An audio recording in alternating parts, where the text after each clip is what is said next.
Something just happened to the financial architecture that has run global trade for 50 years that economists are calling the most quietly catastrophic shift in monetary history. Not a sanctions package, not a tariff. A complete parallel system that the West never noticed turning on. Global economy has become so interconnected that cross-border payments is the topic of the day at CIPS at least. SWIFT is the world's dominant global interbank payment system. Cutting banks off will stop them from conducting most of their financial transactions worldwide and effectively block Russian exports and imports. Trade between China and Russia was at an all-time high. As restrictions ease and turnover starts to recover, the two countries are refocusing on a mutual goal, using their own currencies instead of the US dollar. China's cross-border interbank payment system, CIPS, settled the equivalent of $245 trillion in yuan transactions in 2025, linking around 4,800 banks across 185 countries. As of December 2025, CIPS has 193 direct participants and 1,573 indirect participants, with 2024 annual business volume already over $26 trillion. And the most devastating detail, on a single day in March 2026, CIPS processed 1.22 trillion yuan, roughly $178.5 billion, across nearly 42,000 transactions in just 24 hours. Average daily transaction value in March 2026 climbed to 920.45 billion yuan, the highest level in a year and a nearly 50% rise from February's 619.74 billion yuan. The system that the Center for Strategic and International Studies wrote off in 2022 as processing only $45.6 billion daily versus chips at $1.8 trillion is now pushing through volumes that would have sounded like science fiction 4 years ago. The BRICS countries' SWIFT alternative, CIPS, is now operational, a profound change that the West apparently overlooked and ignored to its own disadvantage. The West did not lose this race, the West never showed up for it. Share this everywhere, because what just happened to the global payment system, CIPS hitting $245 trillion in cumulative 2025 yuan settlements, while linking 4,800 banks across 185 countries. Yuan settlements with Russia hitting 92.4% in Q1 2025, with Iran at 84%, Pakistan at 76%, and Brazil at 41%. Russia and China now settling roughly 90% of their bilateral trade in rubles and yuan, after a number that was negligible 10 years ago. Saudi Arabia's central bank joining M-Bridge as a full participant with the platform processing $55.49 billion by November 2025. 95% of which is in digital yuan, the UAE central bank confirming it had moved a chunk of its reserves from dollars into yuan and euros in May 2025. Brazil's central bank boosting yuan holdings to 15% of its foreign reserves, while cutting dollar exposure from 75% to 63%. CNPC and Iran's NIOC signing a $17 billion contract in May 2025 to be settled exclusively in digital yuan, the renminbi's share of trade finance quadrupling in recent years to second place globally behind only the dollar, and Trump threatening 100% tariffs on BRICS exports, while the infrastructure he's threatening already moved trillions, is not a competing rail. It is the operational confirmation that a parallel financial universe has formed underneath the dollar, and it is already settling more value annually than anyone in Washington realized was possible. Before we reveal exactly how Beijing built the financial plumbing of an alternative world economy while Washington was distracted by Iran, why the Strait of Hormuz war became the catalyst that pushed CIPS volumes into record territory, and what the specific shift to multi-currency settlement in February 2026 means for the future of dollar dominance. Subscribe to this channel right now and hit that bell. Because $245 trillion in cumulative yuan settlements is not a statistic. It is the receipt of a parallel system that already exists. Here is what CIPS actually became, and why the specific 2024 numbers reveal a trajectory that the West dismissed at every stage. In 2022, CIPS processed around 96.7 trillion yuan, $14.03 trillion. In 2023, the system processed $17.09 trillion, increasing by 27% year over year. In 2024, the CIPS processed $24.47 trillion, a 42.6% year-over-year jump. 24 trillion in 2024. 42% growth in a single year, compounding. On a daily basis, in 2024, the system processed 30,500 transactions totaling 652.390 billion RMB, about $90.95 billion. By 2024, the annual business volume was over $26 trillion. Now stack the 2025 numbers against that trajectory. The system's total volume hit 143 trillion yuan, $19.6 trillion, between January and May 2025 alone, up 21.6% year over year. That is 5 months of 2025 generating the same value CIPS produced across the entire year of 2022. According to the People's Bank of China, transaction volume through CIPS grew 39% year over year in H1 2025, surpassing $2.1 trillion. As of May 2025, CIPS-related services had processed over 675 trillion Chinese yuan, about 94 trillion US dollars, in cumulative payment transactions. And by the end of 2025, that cumulative number had crossed 245 trillion yuan in yuan-denominated annual settlement equivalent, real, operational infrastructure that provides a settlement alternative to dollar-denominated SWIFT channels. Now look at what CIPS just did in March 2026, and why the specific single-day transaction record reveals a system that is no longer growing linearly. CIPS shattered all-time records in March 2026 as the petrodollar comes under fresh pressure. On a single day, the SWIFT challenger processed a staggering 1.22 trillion yuan, roughly 178.5 billion US dollars, across nearly 42,000 transactions.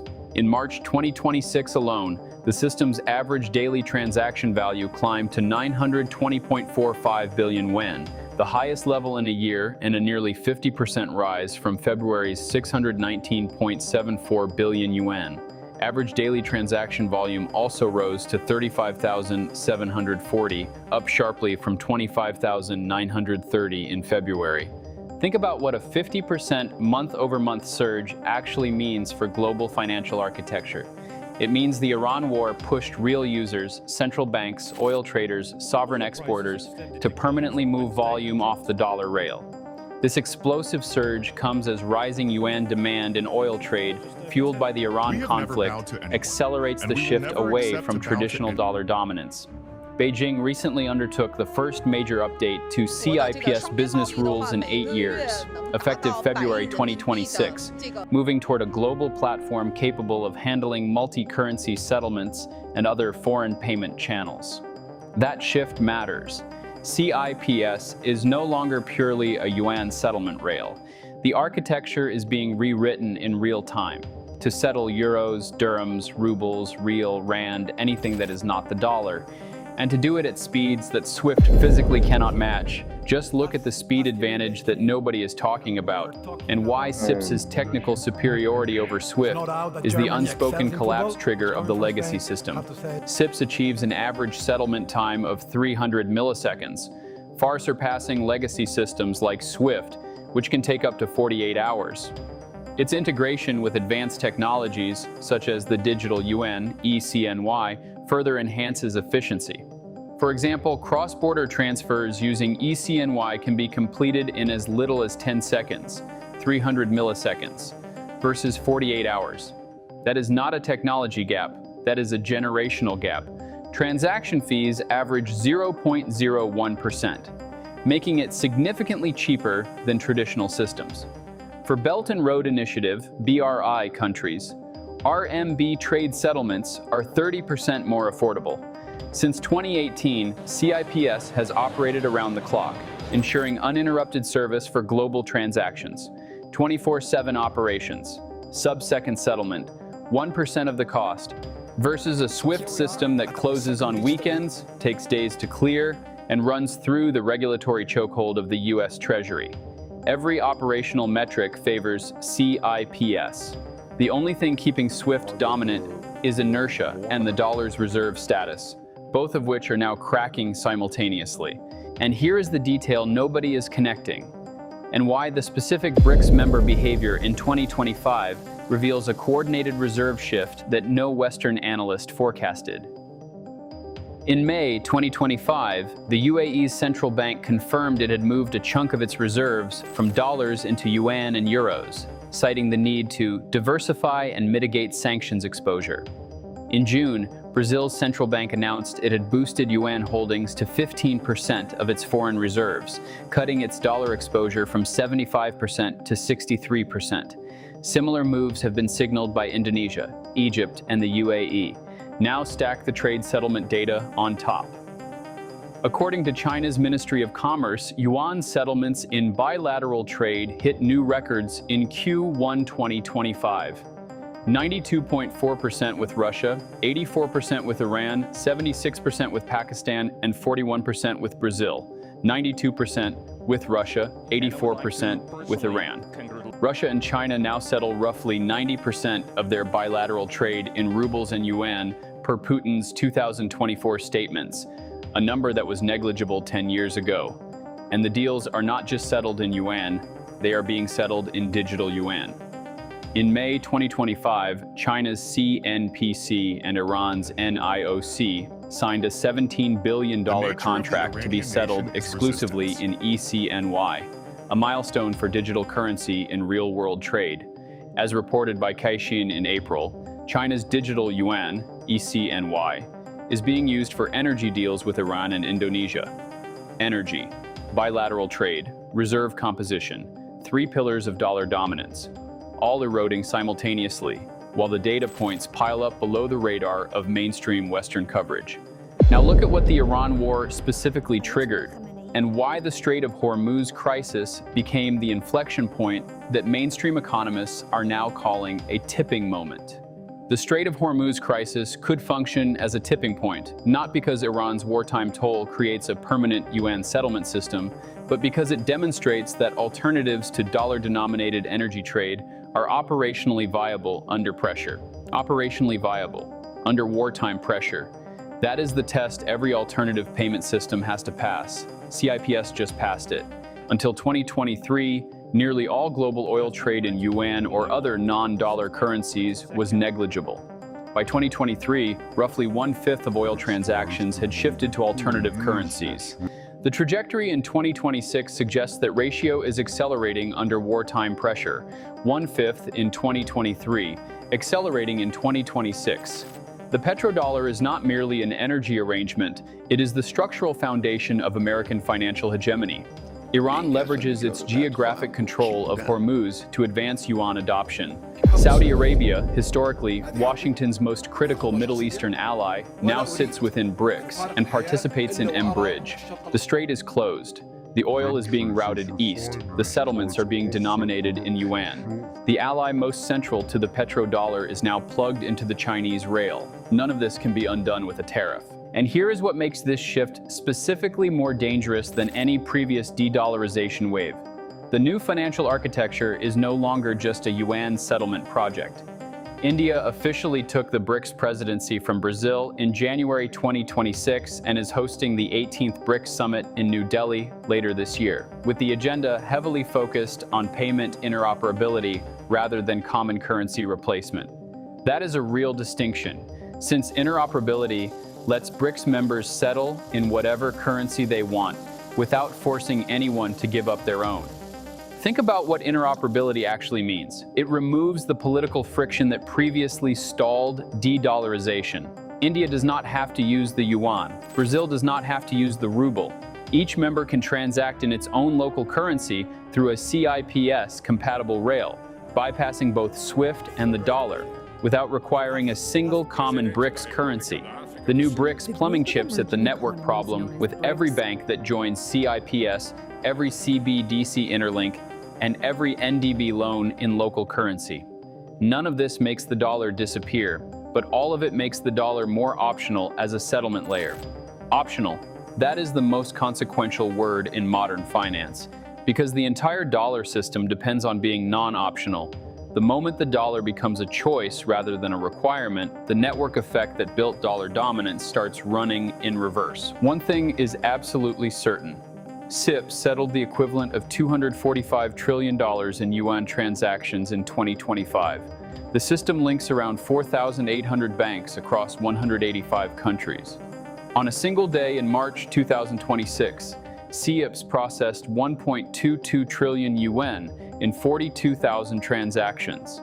Average daily volume hit 920.45 billion yuan in March 2026, a 50% surge from February. Russia-China bilateral trade is now 90% settled in rubles and yuan. Iran-China bilateral trade is 84% yuan denominated. Brazil cut dollar reserves from 75% to 63% and added 15% yuan. Saudi Arabia, the UAE, Egypt, Iran, and Ethiopia are now BRICS members with growing yuan settlement infrastructure. The CNP-CNIOC $17 billion energy deal was settled exclusively in digital yuan. M-Bridge processed $55.49 billion with 95% in digital yuan by November 2025. CIPS settles in 300 milliseconds versus SWIFT's 48 hours and costs 0.01% versus traditional fees. Beijing rewrote CIPS business rules in February 2026 to handle multi-currency settlements. The dollar is no longer the only rail. CIPS is no longer a sideshow. The petrodollar is no longer guaranteed. And the West only started paying attention after the trillions had already moved. If CIPS continues compounding at 40% annually and BRICS plus formalizes payment interoperability at the New Delhi summit, the parallel financial system becomes a settlement alternative for the majority of the global South within 5 years, and the dollar's role as the default global rail starts contracting from a near monopoly into one option among many. If the Iran war keeps oil flows partially blocked through the Strait of Hormuz and energy buyers continue migrating to yuan-denominated contracts, the petrodollar arrangement that has anchored American financial supremacy since 1974 erodes faster than any administration in Washington can respond to.